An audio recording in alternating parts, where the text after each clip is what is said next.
Broadcasting from the business capital of the world, this is the Podcast Business News Network. Good morning. I like that one. Syl Sabastian just taught me that, and that's what he's all about. He's about moreness and so much more. Syl, welcome back to the show. Excited to always have you with your amazing energy and life-changing principles, helping so many with the way of impeccability and moreness. And as an author, as a poet, go to Nobelia.org. You can find him there. That's Nobelia.org. And always insightful and inspirational conversations. How are you? I'm most well. I'm most well. I'm just happy to be here, excited to be here also. I have something important I want to share today. Yes, I wanted to say, when you introduce, you say author and poet, but also, of course, life coach. Yes. I'm not greatly a fan of this term life coach, but there's not really a better word because coaching, you think of like, your sports coach, and they always telling you what to do. And no. Life coaching, if you're telling your clients what to do, no, then you're losing the game. You've got to share and they have to learn. Because the moment you tell them what to do, they start, and even if they do it, they are adopting someone else's way of being, someone else's way of living. It's never their own. And as such, it's only going to be superficial. It's only going to be on the surface. The change isn't going to be deep and real and innate. Now, well, that's why the whole life coaching business is a multi-billion-dollar industry. Because people go and they take the courses and it lasts for a little while. I call it band-aid learning, right? Because it just covers up the surface things. And then, of course, after a while, that band-aid falls off, or you take and then you're back to where you were, kind of, right? Yeah. And it's very detrimental too in this if you don't learn and change longer term. Because now, I mean, some people, they keep going back over and over. They're like serial course attendees. You know them, right? Of course. And they buy every book that comes out, and some of them really diligently do read the books. Many do not. They just buy the book or the course and never take it. Tony Robbins used to, well, he maybe still says it, but for many, many years, this was a part of his whole introduction to what he does. He said, I wrote a best-selling book that nobody read. and this was, I think, when he first started doing courses, because they followed up. He hired a whole team of people to follow up, and they went and interviewed the people who bought his book, right? Or, messaged them or whatever. They contacted the people who bought the book. And they found that, I don't remember the percentage, it was like 83% or 78%, or some really ridiculously high percentage of people said, oh, I haven't even opened the book yet. I haven't even opened the book yet. Never mind read it, haven't even opened it. Yeah. So he said, no, this is not working, right? So he changed his whole model and shifted into doing the courses and stuff. Yeah, it's quite astounding, right? That people buy it and don't even open it, because we get that gratification in our mind. Well, okay, at least I got it, and that sort of says that it's enough, right? But also, we're a little reluctant to undergo change, because change is a big deal, right? And we cozy in our craziness. A little catchphrase there, right? Cozy in craziness. We really are. I mean, we're quite insane, all of us. I mean, really, as human species, we are just ridiculously insane. Actually, I have a quote that from one of the characters, where she says, "It's a bit depressing to realize just exactly how insane one is, and that we're not alone." So it's like we really are, And I was just thinking about this. We get so caught up in our ego. We get so caught up in the need to be right. Even if we aren't, we have to prove that we are. The impossibility that we might be wrong. Avoiding responsibility, like somehow responsibility is the worst thing ever, and on and on and on. I mean, we do all this crazy stuff, and we overvalue certain things and we undervalue. But mainly, we don't really know how to change, because we don't know how to learn. What are we taught learning is? Mm. We thought learning is memorization. Isn't that Yeah, what school is all about? true. And this is the most absurdly ridiculous thing ever. My computer memorizes things like a champion. It It doesn't learn does. anything. It doesn't learn. It doesn't learn. Right? Well, AI, I I mean, don't know. I think it's learning now, isn't it? somewhat, but Hmm. uh, AI is not really true AI yet. They are Got it. still It's they are sophisticated programs, right? hmm So we must be aware of that. I mean, hopefully we will get AI that learns, but I think if you get AI that actually really does learn, it will take just that 1 microsecond, and it will, because it goes really fast inside a computer, Yep. where everything will change, and it will go from being stupid to really being smart, like really fast, because things are exponential, and it will figure stuff out. But there isn't that exponential leap. It's still putting things together in a program way. Now, your computer sort of can learn, but what does that mean? That really means when your computer learns, you upgrade the software. More True. particularly, when your computer itself learns, you get an upgrade or an update. Well, an upgrade, really, an update also, I suppose, in smaller ways, to your operating system. Okay, Yeah. that's now this is what we need to do as people. We need to change the underlying basic system of Okay. what is going on inside of us, and that the basic system is premised on, well, I come at it from the angle of motivations, and I call it motive psychology. Hmm. There's many different kinds of psychologies out there, uh, but that's something you could add to my introduction if you want. Besides being a philosopher, which I don't really care for the term philosopher, because Uh-huh. philosopher, you think of, dusty old professor Yeah. sitting in the back library or something, or whatever, and dry theoretical boring stuff. No, no, no, no. But psychology is a bit more important. But there's not an Yeah. equivalent term. There's philosophy and philosopher. There's psychology, but there's not the term psychologer. Well, I'm a psychologer. Yeah. Hmm. Psychologer is like a philosopher, one who figures out and works out and constructs their own understanding of what it is well, philosophy is what it is to live, and psychology is how it is we live, right? So true. You want to think of it that way, right? So Yeah. if you do this for yourself, then you're a psychologer. So, and she'll say, oh, that's not a word. Please, people, understand how English works. If you take a word and you add a suffix or you add a prefix, an existing word, that is how the language works. You're quite free to do it. Yeah. Yeah? Like moreness. Yes, It's it is a exactly word. like And Moreness. Yeah. yeah, and somebody said, oh, it's not a word. Well, actually, you can go look it up. It is a word. It may not be a word you're familiar with, and my spell check is not familiar with it, and the Hmm. AI doesn't know it either. when, when we do these, right? Uh, I have a program that I have that makes nice summaries of the videos, which is very nice, very handy. And I post it on YouTube or wherever, then I put that little summary in there, and it also highlights the key points. Very, very handy.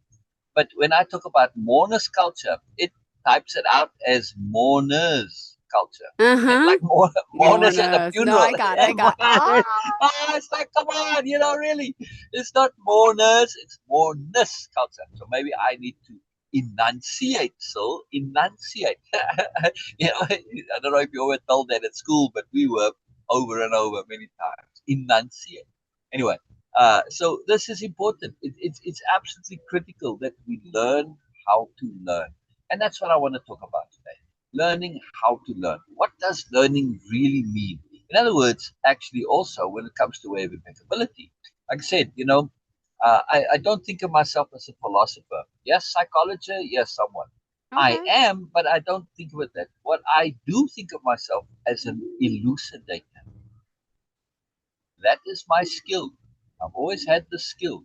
And to elucidate, just to make it very clear, it is to shine light on from all sides, right? To lighten things, to illuminate it, but illuminate with a point of clarity, of seeing, of vision, of understanding. Yes? And this is just, guess, a talent, a skill. I don't know if it was something that was innate or something that I learned just in the focus of being thorough.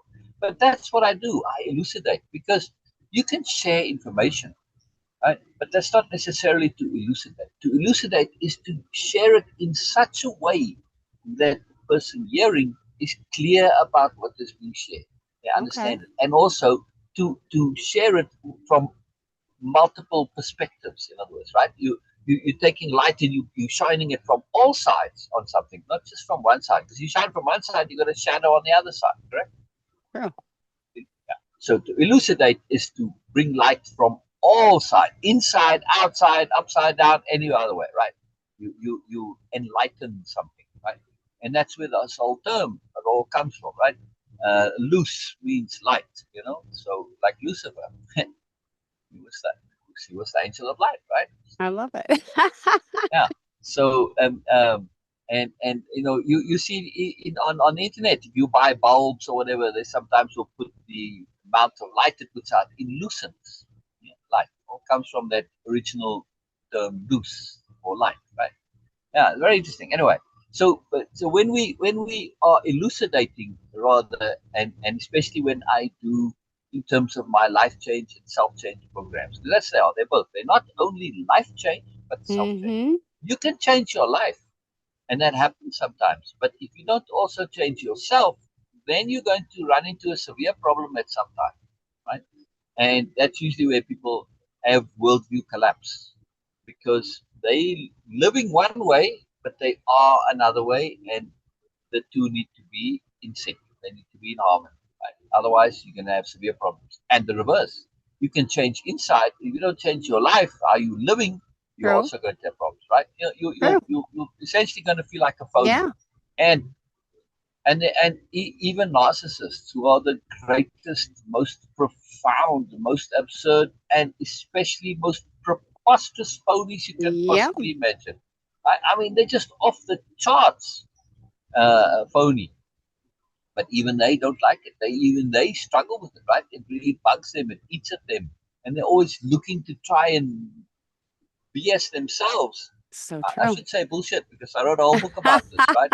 Where if you You're say so BS, you funny. actually, I well, can't. it's important. It's important. It's Yeah. important because when we say BS, what are we doing? We are saying, well, it's not so bad. We are ameliorating. We are lessening this ugly term bullshit. Yeah, and now you are assisting the bullshitters. So that's what The they do. bullshitness. I love it. And when we understand that all the rubbish out there, all of it, every kind of nonsense you can think of, all the bad, the evil, the horrible, all starts with bullshit. All starts with bullshit. It's incredible. It's like this disease, and it just gets worse and worse and worse. Take your average narcissist. We all know narcissists, right? But think back to your school days, Yeah. right? Right? Before they were the narcissists, what were they? They were the bullshitters. The bullshitters. Yes. The BSers. I love this. They're, right, that's what they were, right? They always had the story, and we're like, come on, man, really. Uh-huh. Yeah, right? You're Uh-huh. all standing on the circle in the courtyard or whatever, right? And you're all hanging out, and they always have this most ridiculous story of what they did, and we'd all just kind of laugh at it, say, yeah, right, whatever. Yes, and they got attention out of it, of course, right? And to them, because we all laughed at it, you know, in their bubble, they sort of know that we know it's nonsense, but they choose to believe that, well, we're buying their rubbish, right? And then as they get into this and they kind of get caught up in it, they get more sophisticated in their bullshit. Now, is bullshit lying? Yeah. Isn't it? Of course it is.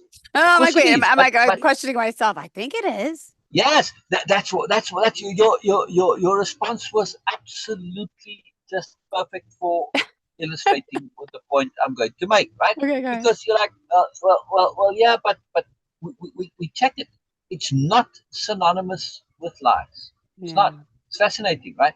And I looked this up, by the way, on like let's see, synonyms.com or something like it, thesaurus.com, one of those, right? Hmm. And lying, you've got pages and pages and pages worth of synonyms for lying.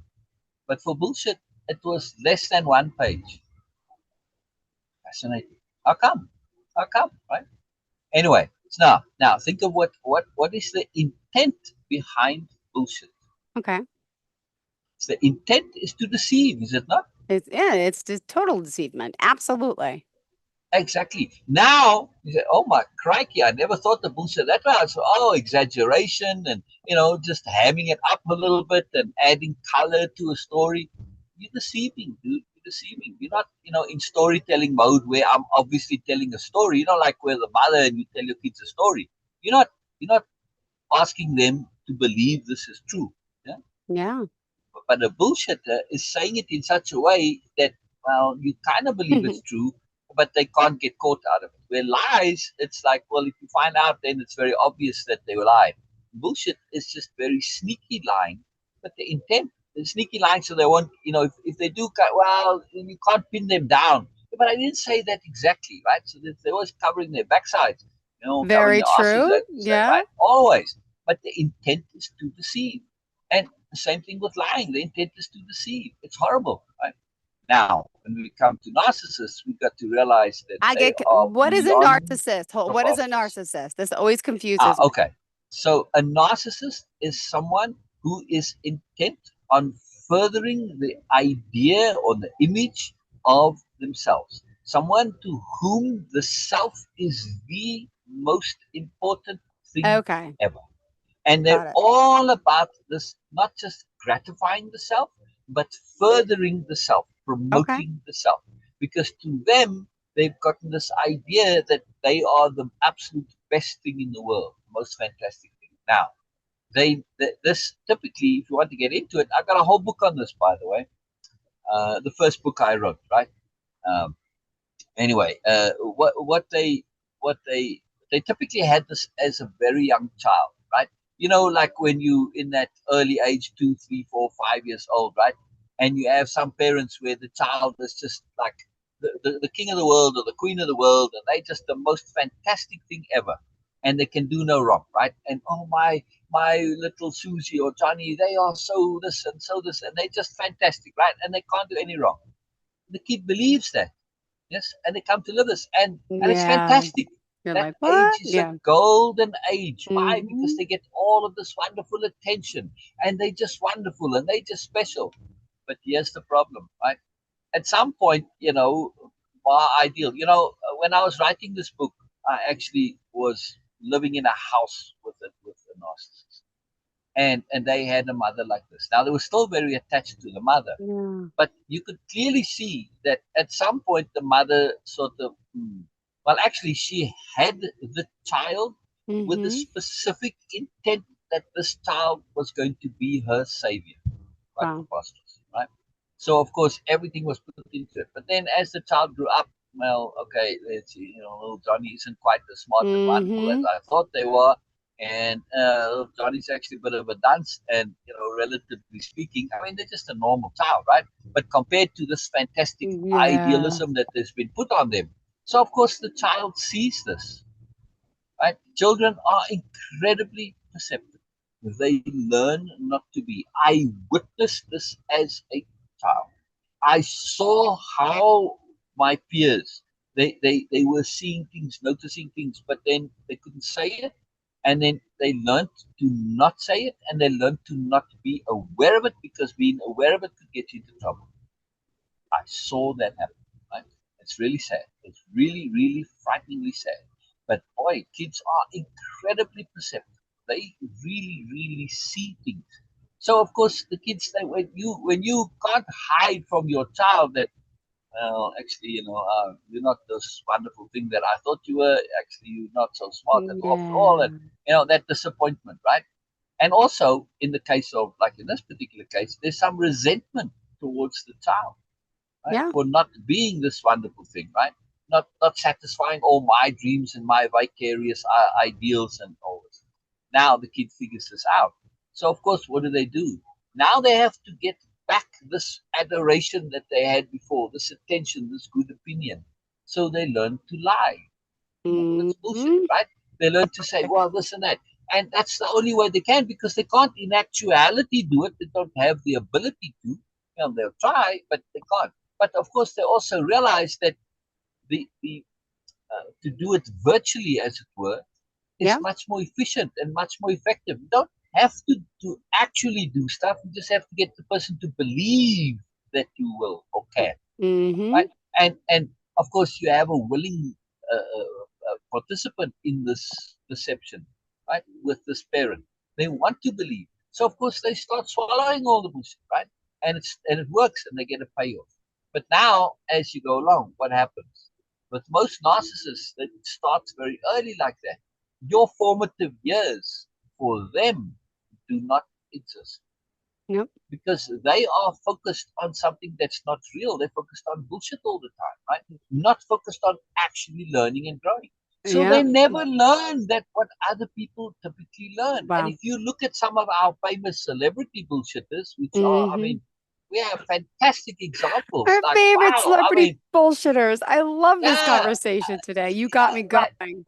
But I was going to talk about learning. We'll do that next week. But Sure, we'll sure. talk about bullshit today. It's a fantastic topic, right?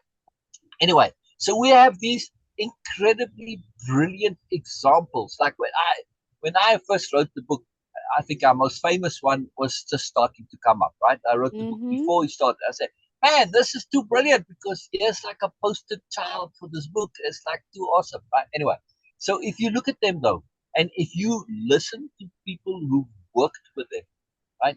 They will tell you how incredibly stupid, backward, retarded, whatever the word is you want to use, and how just foolish these people are, how lacking in common sense they are, how lacking in basic understanding. Yeah. Why? Because they skipped their childhood.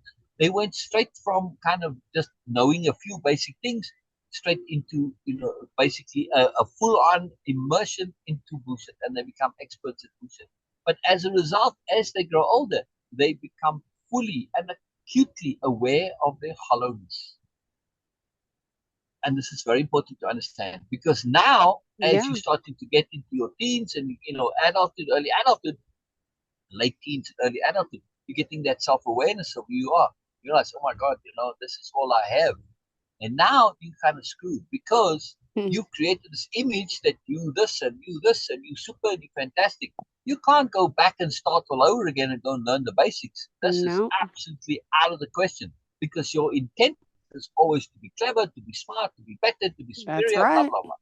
Right? So how can you now acknowledge that? Oh my God, I actually don't know anything. Right? So Mm, now you're yeah. stuck in perpetual bullshit. Yes, Totally. and that is narcissism when you completely caught in the loop of self-promotion.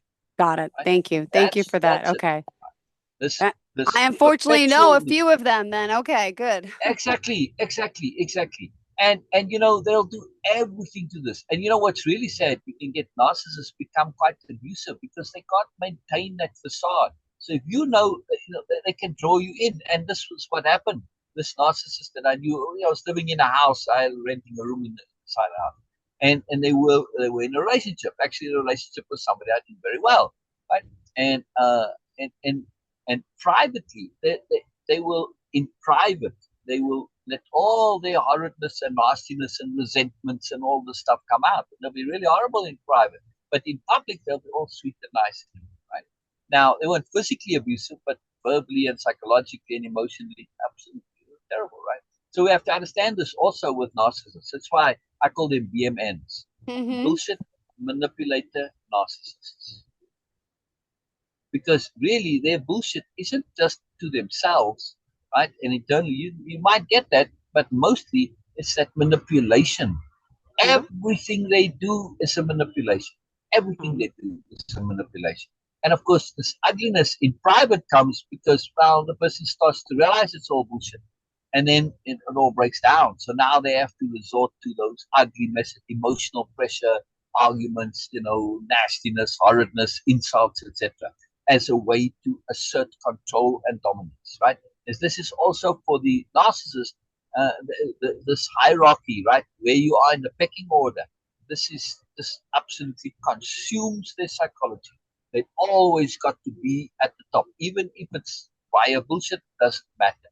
And even, of course, it's only internally in their minds they are just the best. Now, if you really start to say, yeah, but you aren't actually queen of the world. You aren't actually king of the world. Yeah. Yeah, but I would be, except if it wasn't for that. And they always got all these excuses, right? Right. Well, I got unlucky in this or whatever, or this was stolen from me. There's always some reason or fault that's not their own as to why they aren't, super successful and top of the world. Right? It's just incredible, the bullshit. Now, in the book, the first major chapter is quite a long introduction, but and I think it's like chapter 3, but it's the first chapter that really comes to a specific point of understanding that is crucial for Okay. understanding vehemence, and that is preposterousness. Preposterousness. Ooh, Yes. another one. Tell me, what is that? Yeah, right. So the preposterous is that which is outside of Okay. our usual cognition, our usual thinking, our usual understanding. Preposterous is that which actually happens, but which we refuse to acknowledge typically as actually true. No, that can't Okay. be. Yeah. Okay. So the bullshit there, the narcissist, and again, like our famous celebrity bullshitters, they will accuse the whole world of doing something which they are doing, right? Or like their opponents. They'll call them lying this or stealing this or cheating this. Why? Because that's what they do, and they Yeah. assume because they do it. Well, they do it. Well, doesn't everybody do it? No, bullshitters. Right. No, narcissists. No, No, no. vehemence. Everybody does not do it. It's Yeah. you and a Yeah. few others like you. Not everybody. Okay. And the reason they do this because one of their chief rules that they live by. Well, if everybody does it, it must be okay. You Nope. remember Lance Armstrong? Remember Lance Armstrong? Of course. Yes. I mean, I loved Lance Armstrong. I watched all the Tour de France he was in. Right? I mean, he was the man. If you remember when Lance Armstrong was popular, he stood for integrity, he stood for character, he stood for hard work and discipline and perseverance and grit and all this. Turns out it was just a fantastic bullshit there, right? Yeah. Did you ever listen to his post-exposure interviews? No. Tell me why. Oh, Was a my. parent? What was he? The He would say deceit would come out. What would he say? the justification, right? He said, well, of course I was cheating. Everybody was doing it. How could you not cheat? It was the only way to get ahead. No responsibility for it at all. No acknowledgement No that cheating is accountability. No. wrong. No accountability. Exactly. Nothing like that. So is No, that a it's never. narcissist too then? Oh, absolutely. Oh, absolutely. It's never my fault. It's always somebody else's fault. But you see, this is what I'm talking about. It's another example of this preposterousness. Yeah. Our brain says ordinary good people, typical, everybody, 99% of the world's people are good people, right? You got to remember percentages, I right? agree. I agree. Criminals are a tiny, tiny percentage. Mm-hmm. Bullshits, and also, unfortunately, they can rise to prominence because they're Yeah. so bent. Most good, sensible people say, well, what the heck, to be president or leader or in charge, this is a lot of work. It's a lot of responsibility. Who the hell wants to do that? Yeah. Not me, thank you very much. And of course, the worst people are attracted to it because they don't care about the work part. They just want the status and the fame and the glory. And that's why we end up with bad leadership for the most part. You do get the occasional really good, honest people. They are there. Don't be mistaken. They're not all that way. But anyway, so we get they have the most drive to get there. And that's like the worst thing. Power attracts the worst, unfortunately. But when you realize that preposterousness is what drives them and really understand this, your brain can say, what I thought is absolutely not possible actually Mm-hmm. is. And that, in a nutshell, defines vehemence or supreme narcissists, bullshitters, right? Preposterous. Bullshitness. Love it. Oh my goodness. Wow. All right. Well, we are out of time, Syl. It happens Yes, always. yes, Been a yes. great conversation as always. How can we reach you? Fill us in. Nobelia.org/connect. And next week we'll have a guest and we'll talk Yeah. more about Way-of-Impeccability and learning what actually it means to change. So Really, looking really forward to that. Syl, thank you again for being here and we'll chat next week. Enjoy the rest of your week. Okay. you too. Bye bye. Thank you Bye so bye. much, darling. Bye bye.